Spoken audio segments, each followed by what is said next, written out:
Hi, it's Donna, your homegrown gourmet, part of the Gourmet or Good Enough team, along with my sister Diane, the Good Enough chef.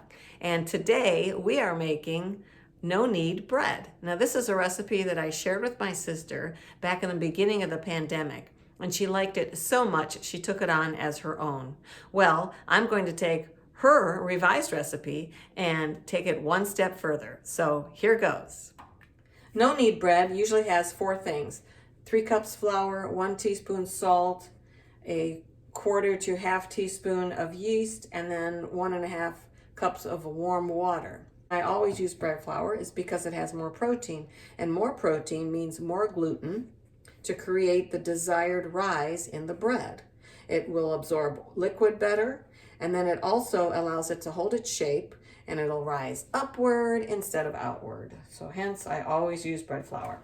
Now I'm going to add 2 tablespoons of dried herbs, and today I'm using my own dried herbs, and what I had in my cupboard is rosemary, fennel, basil, oregano, and some thyme. And that's a really nice combination. And then I just put a little bit of garlic powder in there to just boost it up a little bit. So I'm going to do 2 tablespoons. And whisk that in. And so far so good. This is everything my sister does that I taught her how to do. And then I'm going to go ahead and add my liquid. And I like to be more precise.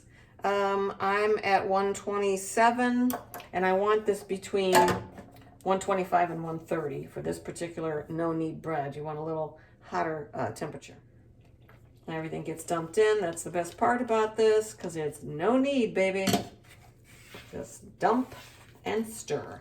And then I'm going to cover it. I also like to create the right environment for my dough to rise, and so I put it in my oven, covered, with the oven light on. And that creates the perfect temperature between 75 and 80 degrees, no drafts, and it's perfect every single time. So 3 hours, and then we're going to take another look at that. Okay, so I removed my dough from the oven. It has been proofing for 3 hours. And there it is. I have my work surface with a little bit of flour, and I'm going to turn this onto the work surface.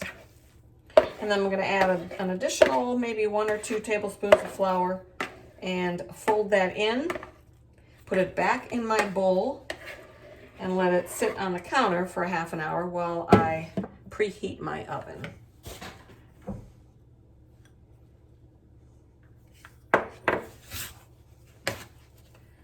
So just want to take this, give it a couple turns as I add a little more flour to it.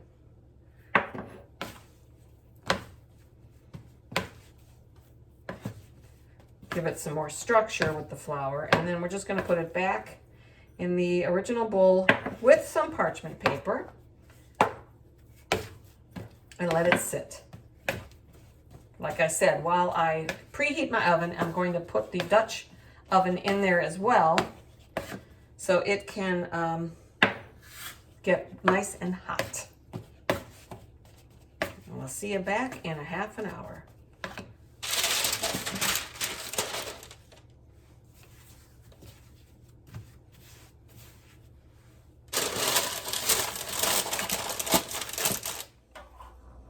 I just took my Dutch oven out of the oven. It's very hot. Here is the bread dough that has sit for additional half hour. And now I'm going to put on my special touch. And I am going to spread some egg wash on top. And that's simply egg that has been beaten with a little bit of water. And I'm spreading that all along the top. And then I am going to add some seeds to the top of this. Caraway seeds, sesame seeds, poppy seeds, a little dried onion, some garlic, and I'm going to sprinkle that all over, real heavy. And then we're going to put this thing in the oven, in the Dutch oven. I think that's enough. That's a good amount. I like that. The whole thing gets plopped in the Dutch oven with the parchment paper. Okay, just spread that in there. And like I said, it's very hot, so I'm going to put these gloves back on. I mean, I use double duty here because I don't want to burn myself. So this is going in the oven, 1/2 hour, 450 degrees. Okay, it's been a half hour. I just pulled the bread out of the oven. And as you can see, it's starting to look pretty good, but it's not done yet. So now that it's been there for half an hour, I'm going to remove the parchment paper, put it back in the pot, no lid this time, and then I'm going to cook it about 12 to 15 minutes. Same temperature, 450. Okay, I just took the bread out of the oven, and it is gorgeous. Wow. Let's tap that out of here. And look at the back of that. Look at the front of that. Wow. Now, I know my sister said that if you don't have a Dutch oven, you could put it in any kind of heavy-duty pot that with a tight-fitting lid that'll withstand 450 degrees. Well, I did try that. I wasn't quite satisfied. So I just want to let you know that if you do that, your best bet is to check the internal temperature of the bread, because bread will be fully cooked at 190 degrees Fahrenheit or better. Okay, so if you're ever concerned about, oh, I don't know if it's too soon, check the internal temperature and you'll always be good to go. Okay, let's take a look at what this looks like inside. Oh, it has a nice crunch. Outside is perfectly crusty. Woo! Take a look at that. Wow. Beautiful. I hope you enjoyed this video. This is your homegrown gourmet saying ciao.